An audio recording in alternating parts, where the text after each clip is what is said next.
Hey, this is Chris Franco, and you are listening to Compound Money Quietly, the CMQ Investing Podcast. CMQ investors, welcome to the show.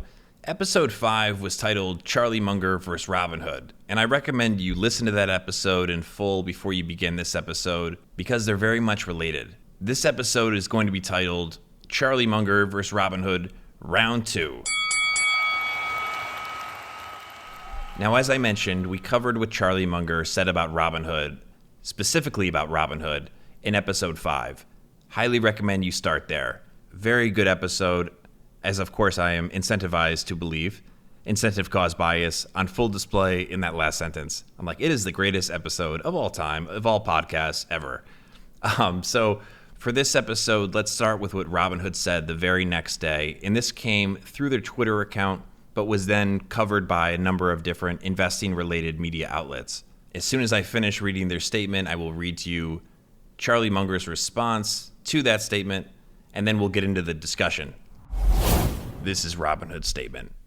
In one fell swoop, an entire new generation of investors was criticized, and this commentary overlooks the cultural shift that is taking place in our nation today.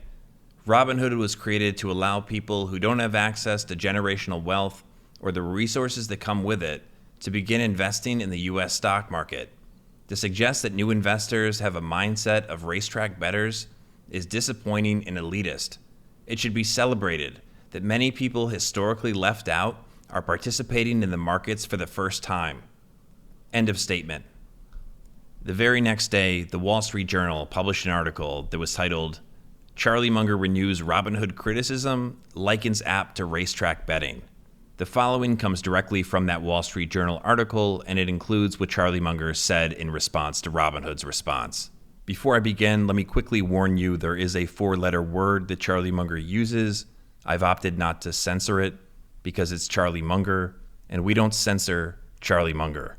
This comes directly from the article. Legendary investor Charlie Munger continued a war of words Thursday with popular online brokerage Robinhood Markets, Inc., over the way it and others have enabled and profited from the recent boom of individual investing.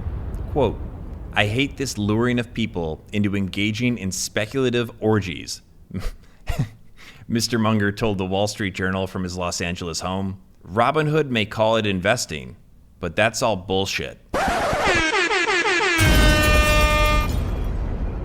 Charlie Munger added, quote, it's really just wild speculation, like casino gambling or racetrack betting. There's a long history of destructive capitalism, these trading orgies whooped up by the people who profit from them, end quote. After listening to Robinhood's statement in full, Mr. Munger said, quote, everybody wants to protect their way of earning a living. That's just human nature. That's all I want to say about this. I have a lot more to say about this, and there's a lot to say, not just about the back and forth, but really the bigger issue here. The first thing that needs to be discussed is that Robinhood completely avoided responding to Charlie Munger's actual criticism. And that criticism was not something that he went out of his way to say. He was actually asked a question about Robinhood from a Daily Journal shareholder named Richard Saunders. Saunders said he wanted to know if there should be a tax on buying stock now that Robinhood trades are free. In response, Charlie said, quote, Robinhood trades are not free. When you pay for order flow, you're probably charging your customers more and pretending to be free. It's a very dishonorable, low-grade way to talk, and nobody should believe that Robinhood trades are free.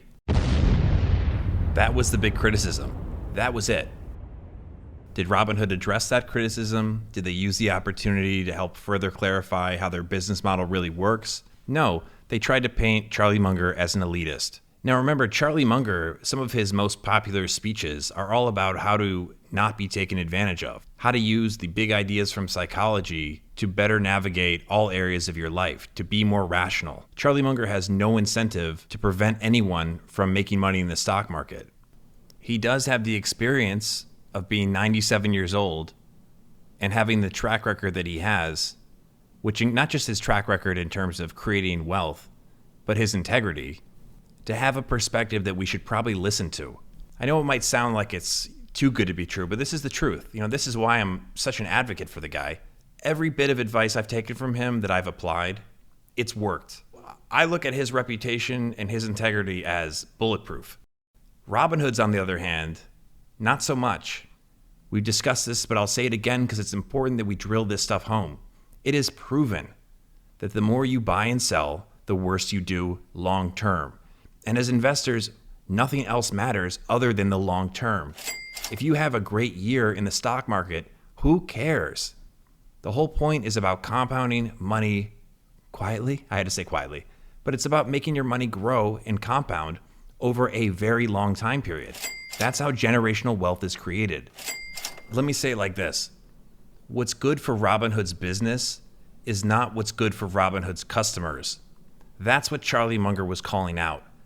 And if Robinhood's customers begin to figure this out, that's not good for Robinhood's business.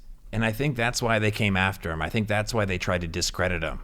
And by avoiding responding to the actual criticism, it just looks sketchy. It's low integrity behavior. And that's something I think about when I'm investing in a business. I don't think that all of us should be trying to buy individual stocks, but when you do buy a piece of a business, the integrity of the management, the company culture, it needs to be bulletproof, because you don't want to have your hard-earned money go away because the company was cutting corners and it just blew up, because that can happen. And anyone knows that the only kinds of businesses worth owning are those that have sticky customers. And you can't have sticky customers if your customers are beginning not to trust you.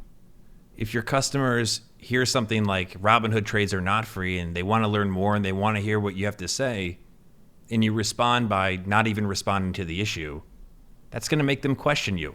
When you buy a stock, there's nothing that can predict perfectly what's going to happen in the future, but you want to do things that minimize the chances of something bad happening that's going to cause you to lose money.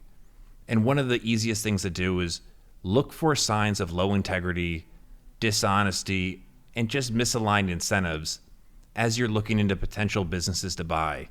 If something even looks like a red flag, if a business shows signs of having these characteristics, the wise move is just to avoid it.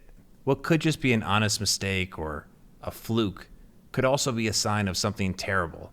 You should learn about Enron if you haven't, but I think they went to like a 4th of July party or a Christmas party and they saw, there was just some debauchery happening, like the CFO's getting a lap dance.